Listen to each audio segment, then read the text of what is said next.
Bonjour à toutes, bonjour à tous. Nous allons parler aujourd'hui des muscles fessiers, nouvellement appelés muscles glutéaux. Ils sont au nombre de 4. Vous avez les muscles petits, moyens et grands glutéaux qui naissent au niveau de la surface glutéale de l'os coxal et le tenseur du fascia latin, qui est une petite bande musculaire qui va ensuite rejoindre le tractus iliotibial qui va terminer au niveau du tibia. Nous allons détailler leur anatomie maintenant. La première chose à faire pour détailler leur origine, c'est de faire une vue latérale de la coxo-fémorale. Ils ont tous une action sur la coxo-fémorale et le tenseur du fascia lata, lui, a aussi une action sur le genou. Donc ici, je dessine l'os coxal en vue exopelvienne. Ici, l'épine sciatique. La tubérosité ischiotique, le pubis, branche supérieure, branche inférieure. Alors, il n'est pas vraiment... Voilà. Il est situé plutôt antérieurement, le foramen obturé, c'est la raison pour laquelle on le dessine en petit. Ensuite, vient s'aboucher ici la tête fémorale.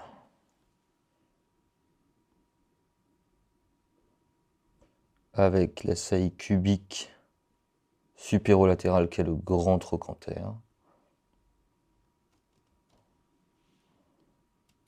Et la diaphyse fémorale.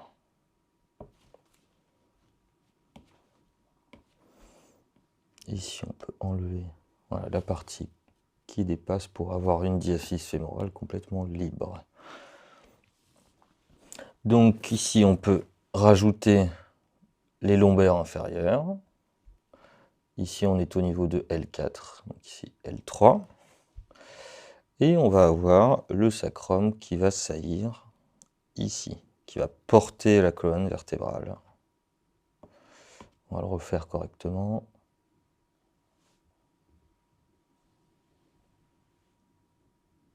Voilà. Donc, j'avais dit que les muscles fessiers, ils naissaient au niveau de la région glutéale. Donc, muscles fessiers, muscles glutéaux, c'est la même chose. Il y a une ancienne et une nouvelle nomenclature.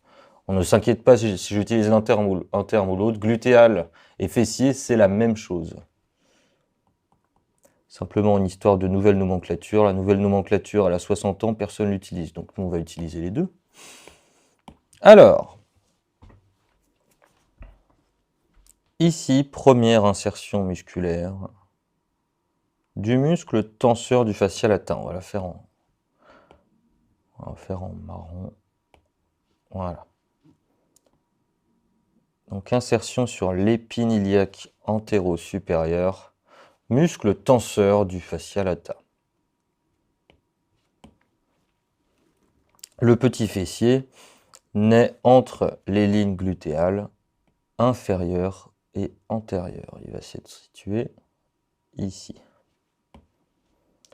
Le muscle moyen fessier entre les lignes glutéales antérieures et postérieures. Et le grand fessier sur la ligne glutéale en arrière de la ligne glutéale postérieure. Et il va déborder sur les faces latérales du sacrum et du coccyx.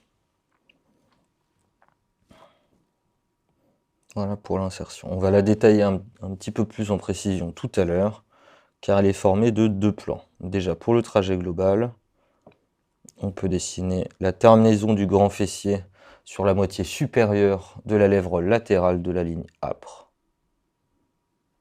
Ici. Le moyen fessier ou le moyen glutéal, lui, termine sur la face latérale du grand trochanter. Muscle, on en parlera tout à l'heure, très important dans la statique du bassin, notamment en appui unipodal. Le petit fessier, lui, va terminer sur la face antérieure du grand trochanter. Et il va coiffer en avant la tête fémorale. le col et la tête. Concernant le tenseur du fascia lata, donc lui, il va avoir un trajet comme ceci. Si on détaille un petit peu son trajet, il faut dans un premier temps, on va déjà mettre en couleur les corps musculaires pour pouvoir visualiser les muscles glutéaux.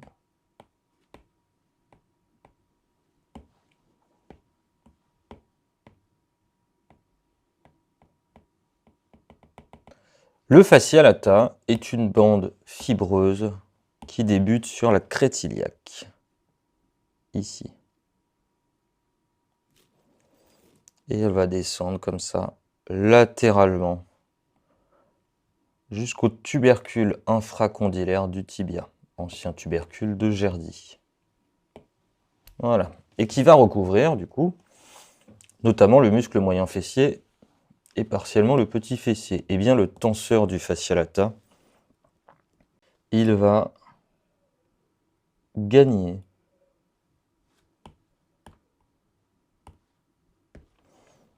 le tractus iliotibial, comme ceci. Donc, petite bande musculaire, dont l'action sera de tendre ce fascia. Le fascia lata, notamment lorsqu'il est tendu, va ajouter de la tension, va fixer notamment la partie sous-jacente de la hanche qui est le genou, et donc va augmenter l'action des muscles de la hanche. C'est lorsque on doit se servir de la hanche plus que de raison, plus que d'habitude, qu'on va tendre le fascia lata qui va donner plus de liberté aux muscles de la coxo-fémorale. Voilà pour la vue globale des muscles fessiers.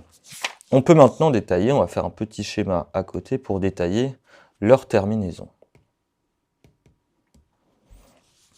Commençons par détailler la terminaison du tractus iliotibial. Je ne mets pas l'orientation parce que c'est toujours une vue latérale. C'est une vue latérale, simplement on va être situé plus bas. Ici, c'est la fin de l'épiphyse distale du fémur, la convexité postérieure des condyles fémoraux, la patella et le tibia qui fait suite à l'épiphyse distale du fémur et la tête fibulaire. Eh bien, le tractus iliotibial, en fait, il va terminer ici. La tubérosité tibiale antérieure va donner également une petite saillie comme ceci.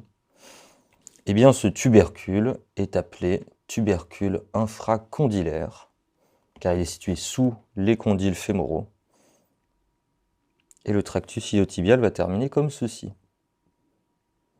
Situé latéralement à la coxo et au genou, il va jouer le rôle de haut-banc latéral. Donc il va maintenir latéralement les articulations fémoro-tibiales et coxo-fémorales. Vous avez remarqué que j'ai dessiné un petit filet au niveau de la patella. En effet, le tractus iliotibial va donner quelques fibres, notamment au tendon quadricipital et au ligament patellaire, pour renforcer la puissance de ce dernier. Le sartorius de l'autre côté fera la même chose. Voilà pour le tractus iliotibial. On va insister un petit peu cette fois sur le moyen fessier. Donc on va faire deux schémas. On va faire une vue de face.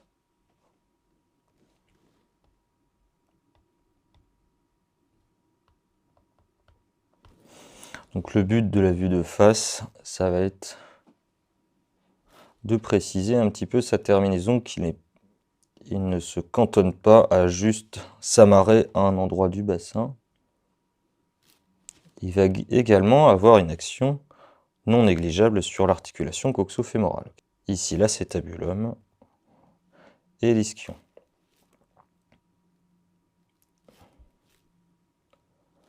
Voilà. Et donc ici, on peut faire le foramen obturé. Alors.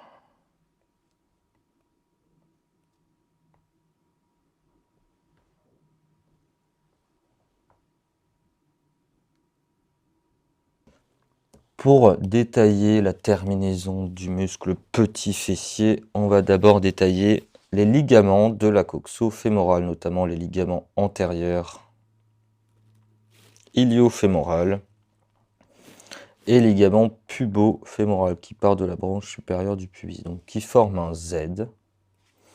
Et bien le muscle petit fessier, donc il va partir du champ glutéal antérieur entre les lignes glutéales inférieures et antérieures et terminer ici sur la face antérieure du grand trochanter. Et il va notamment mêler ses fibres donc à la capsule et aux ligaments, notamment ilio-fémoral, surtout son faisceau supérieur. Voilà, le muscle vient bien d'ici. Voilà pour le muscle petit fessier. On va faire un autre schéma, notamment pour détailler sa physiologie. Donc les étudiants me demandent souvent quels sont les rotateurs internes de coxo-fémoral. Il y a beaucoup moins de rotateurs internes de coxo-fémoral que de rotateurs externes. Pourtant, ce mouvement est tout de même important pour le glissement des structures anatomiques les unes par rapport aux autres. Eh bien, en fait, vous avez des muscles qui, dans certaines positions, étaient rotateurs externes et deviendront rotateurs internes. C'est le cas notamment du piriforme que l'on a décrit précédemment. C'est également le cas du muscle moyen fessier, petit fessier, pardon. Donc ici, c'est une vue supérieure du bassin avec l'os coxal, la tête fémorale qui sera ici, le col ici, et le grand trochanter ici. Le petit fessier, lorsqu'il est schématisé, apparaîtra ici. Et terminaison, face antérieure du grand trochanter. L'axe de rotation, donc l'axe horizontal, passe par le centre de la tête fémorale. Les fibres qui sont situées en avant de cet axe vont faire de la rotation interne de coxo-fémorale. Et les fibres postérieures, donc en arrière de l'axe de rotation de la coxo-fémorale, seront plutôt rotateurs externes. Et on revient donc sur notre vue globale des muscles fessiers. Il nous manque à détailler l'anatomie du muscle grand fessier. Pour cela, on va carrément faire une autre vue. Donc le grand fessier est le muscle le plus superficiel de la région glutéale, donc grand glutéal si on veut être à jour. Donc vue postérieure avec le sacrum, très schématique, avec L5 et L4.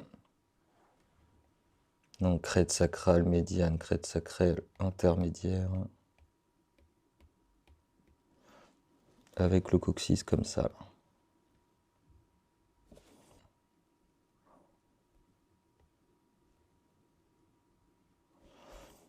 Voilà, donc ici c'est la crête iliaque qui termine EIAS, EIAI, EIPI, épine sciatique et la tubérosité ischiatique. Ensuite,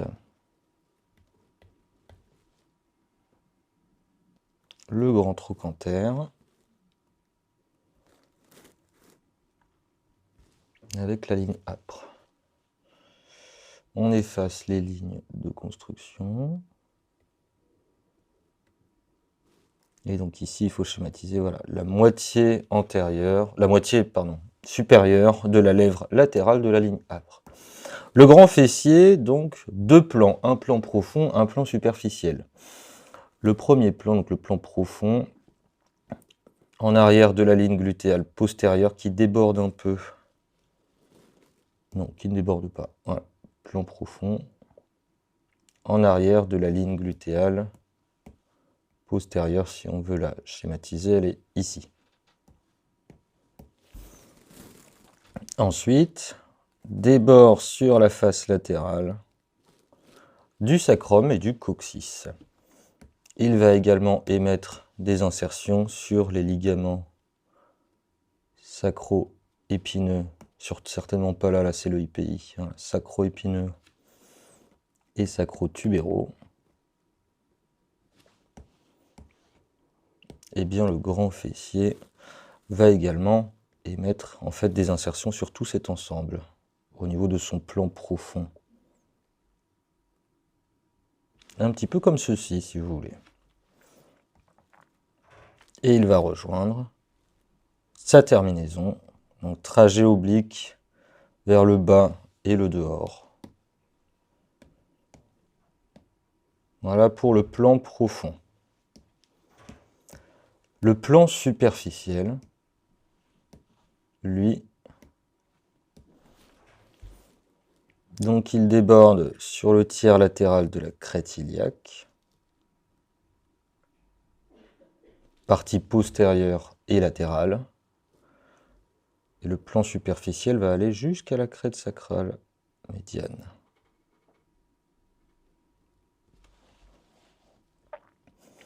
Et va terminer en même temps sur la ligne âpre. Et donc si on fait apparaître le plan profond, voilà. Ici nous avons les deux plans du muscle grand fessier. Donc lorsqu'on a décrit les pelvis trochanteriens, on a vu que dans cette région transitaient de nombreuses artères, veines et nerfs. Eh bien le grand fessier, par ces deux plans, va protéger ces structures anatomiques, que ce soit en dynamique pendant la marche. Il fait également l'office de coussin contractile lorsque vous vous asseyez. En fait, les groupes de fibres sont parallèles et sont fasciculés, c'est-à-dire que lorsque vous vous asseyez sur le grand fessier, ça va rouler, les fibres vont rouler les unes par rapport aux autres pour empêcher l'écrasement qui sera responsable de la compression des structures anatomiques, artères, veines, nerfs, etc.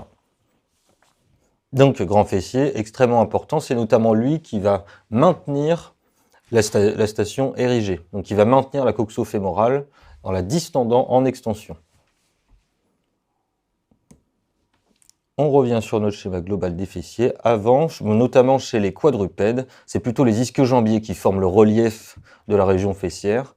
Et grâce à la station bipède, les groupes fessiers se sont développés. Concernant l'innervation, on garde la vue postérieure, on rend le muscle moyen fessier le moins opaque, le moins opaque possible.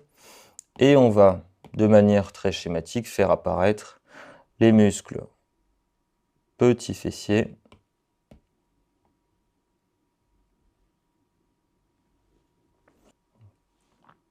petit fessier donc sur la face antérieure. Ici petit fessier. Ensuite le moyen, on va plutôt le faire comme ça. Le moyen fessier qui lui fait suite.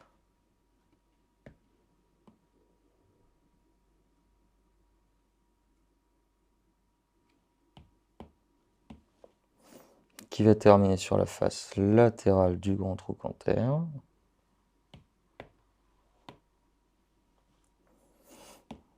Et le tenseur du fascia lata qu'on va pouvoir schématiser, voilà, c'est brièvement. On a détaillé déjà son trajet, on va faire une petite flèche comme ça. Donc ici, ce sera le tenseur du fascia lata.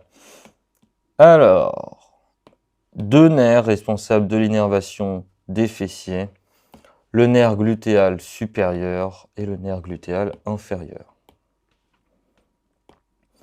Le nerf glutéal supérieur, il est issu des racines nerveuses L4, L5, S1.